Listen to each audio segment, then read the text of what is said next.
Galvez, Senator from Canada. Rosa is the senior of us in our parliamentarian group, and also she is like a guru for all of us who are younger and are starting yet our parliamentarian role. Rosa has been a really committed climate action senator in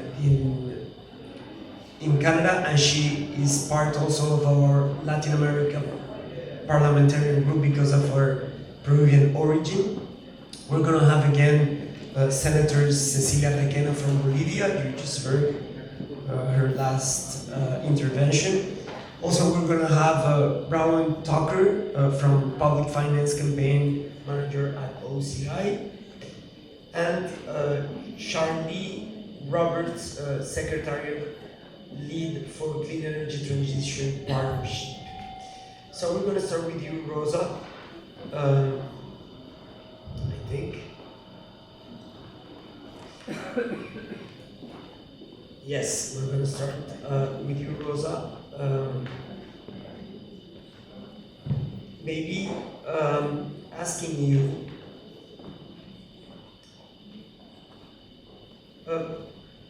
Canada has committed to climate action nationally, sometimes not that much internationally. We have seen it in Latin America a lot. How do you think Canada can align its domestic public finance flow, and how do you think Canada's financial institutions can align their policies to meet the country's climate goals? Thank you, Juan Carlos. Thank you, everybody, for coming here and listen to what we have to say. As I mentioned earlier, the missing puzzle in this fight, in this path to decarbonizing and to the ecological transition is the lack of motivation and the lack of presence of the finance sector. So the finance sector is composed of the banks, the pension plans, and the insurance.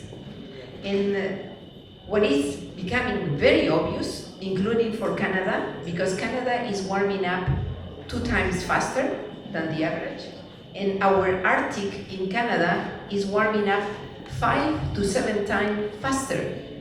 And we have extreme weather events every single year, and it's becoming a routine. We just had 4, and the summer is not over, and each of these extreme weather events is costing more than $1 billion. And if you ask our provinces, and if you ask the federal government, do you have money for these extreme weather events? Because I sit in the National Finance Commission, I can tell you that we don't have the money. And what we are observing is that the financial sector, like for example, the insurance, are deserting these places where there are extreme weather events. They are going away. It's what happened also in the United States, it's happening everywhere. On the other hand, we also know that our pension plans, which are one of the healthiest pension plans in the world, are not participating in the transition in Canada, but they are participating in the transition in other countries. I am jealous because Canadian pension plans are participating in wind, solar, renewable energy in many countries outside Canada, but not in Canada. That's not good. And the last thing is that our banks are in the top fossil fuels financing. So this is the business as usual. So I have put a bill almost 2.5 years ago. And it's a strong bill, and it has 7 action items, including changing the duty for the responsibles, the directors, to ban ethics, conflict of interest, to increase the adequacy capital when there is climate-related risk. And if you ask me, did I table this bill thinking that it was going to pass very soon? The answer is no, of course not.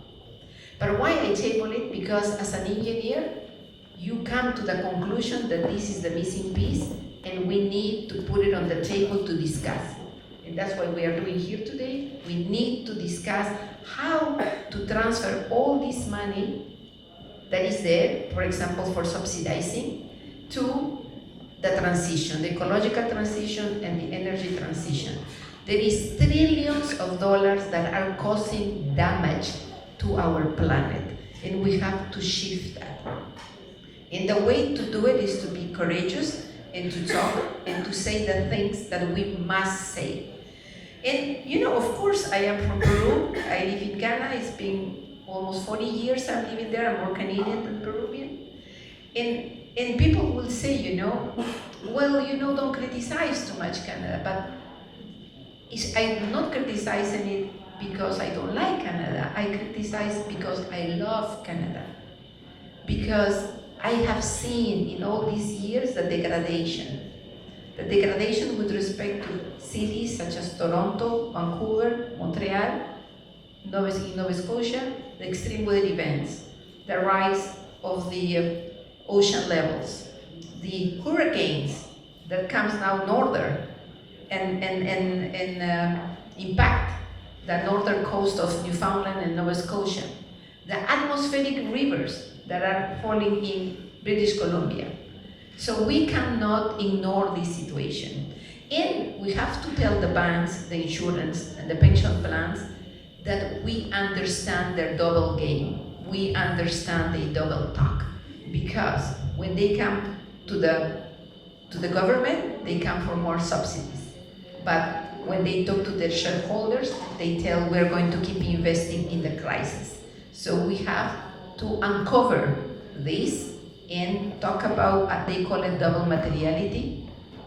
We want them to be transparent and also tell us why these corporations and other corporations have not internalized the cost of pollution.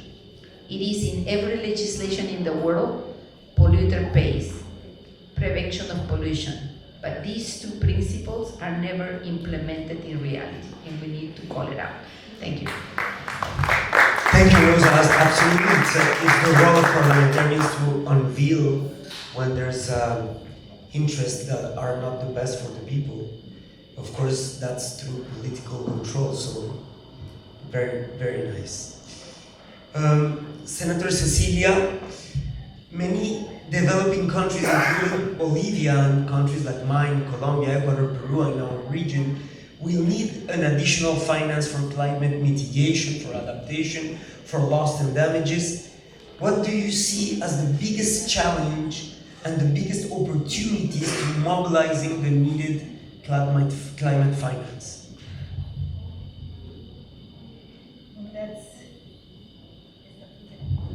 It's working? I think two challenges are real tough to meet. You know, to be effective and quick enough. We are in an urgency situation and we don't seem to be able as humanity to finally get it.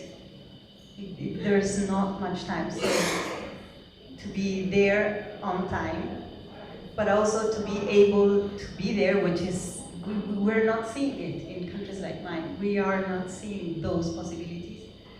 But not only, you know, being able to really provide the necessary financing, but the equity issue, which is so complicated.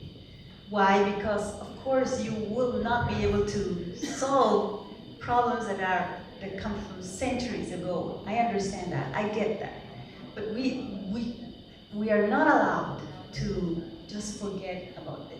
We really have to, you know, it's a complex issue, but we have to do it. Let me give you an example and I'll finish. I was talking about my country as a, you know, I think it's an interesting case because it's also a dramatic case, but I think we have opportunities. We are a paradise for alternative energies. We are solar and wind, but also, you know, small-scale water facilities because of the mountains, right?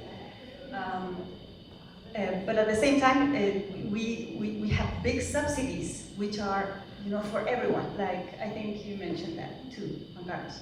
So if we eliminate, as we should, subsidies, prices, everything from bread to, I don't know, to transportation, to everything, all the prices go up.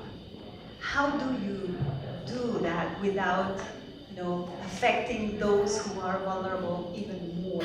That's high quality public policies, right? And it's not easy to do that in countries like mine, where the state has so much problems to really be a state that really functions and is able to control them, So those two issues are, I think, two of the most difficult. But again, we cannot just not try. We have to do it. We have to be able to be up to the task. Absolutely. Thank you so much, Cecilia. Brown, is that, am I pronouncing it correctly? Yes, My Brown. English is so rusty, I don't even know if I'm saying it correctly. So, Brown, thank you for being here. At COP28, governments made a long overdue commitment to the transition away from fossil fuels. The next key step to make this a reality is the new climate finance target due at the COP29 in Azerbaijan. What do you see as the key elements of being able to achieve a robust and meaningful target at COP29? Thanks, and I'm going to, absolutely was an unprecedented decision. I think the thing that is obvious but so key is that decision to transition away from fossil fuels will remain words on paper unless we have governments follow through. And I'm going to focus on, for this new climate finance goal, what rich countries need to do. I'm from Canada and have really appreciated Rosa's work for a really long time.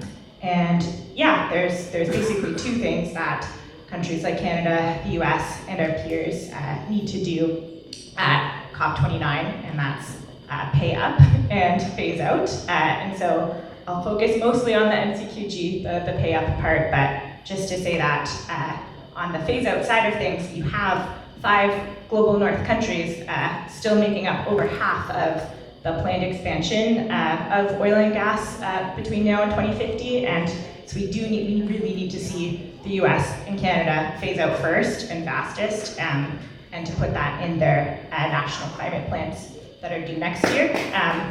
But the key thing that's coming up in November at COP29 is the new climate finance goal, and that is due. It's a key step in the process, and I think we've been hearing all afternoon how key quality public funding is for countries to be able to, for every country to be able to phase out of fossil fuels and to do that in a fair way where no one's being left behind.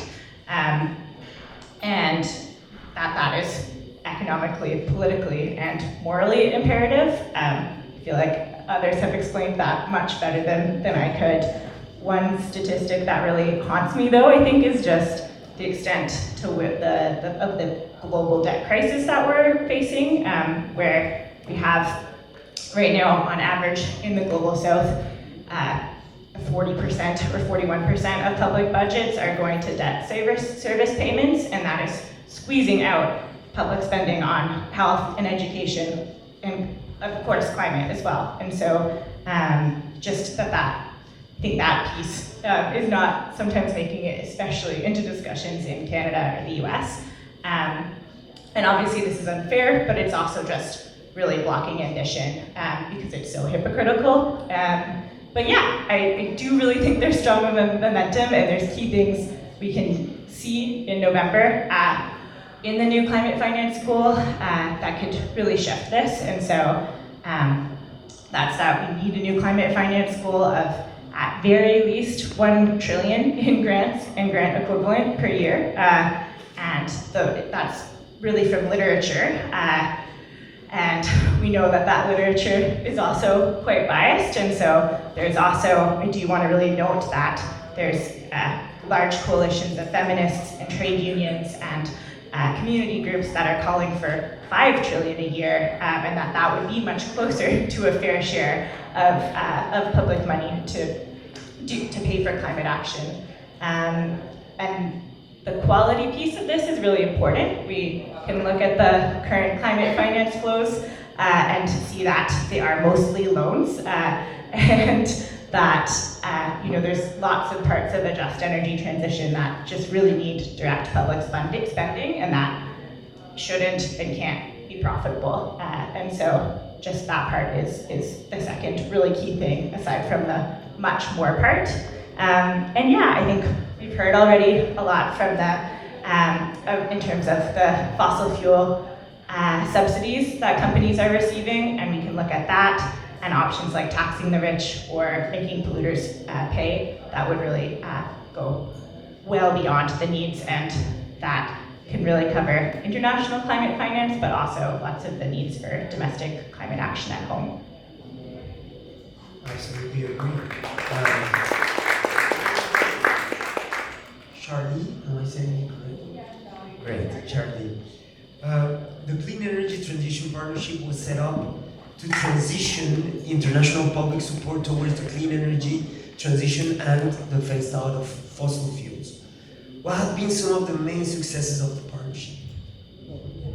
Thank you. For anyone not familiar with it, the Clean Energy Transition Partnership was set up at COP26 for, just as you say, the kind of whole reason we're here today on looking at how we can better align all finance with the promise of the Paris Agreement. In the case of the Clean Energy Transition Partnership, recognising the really outsized role that public finance was playing in financing fossil fuels globally. So it includes not just national countries, but it also includes other institutions that are financing fossil fuels, so development banks, investment banks, export credit agencies. And I think what we've seen in the last few years since it's been set up, so still a relatively short period of time, is actually how impactful these kind of targeted initiatives can be. So just since 2021, amongst our signatories, we've seen a reduction of 15 to 20 billion that was previously going to financing fossil fuels.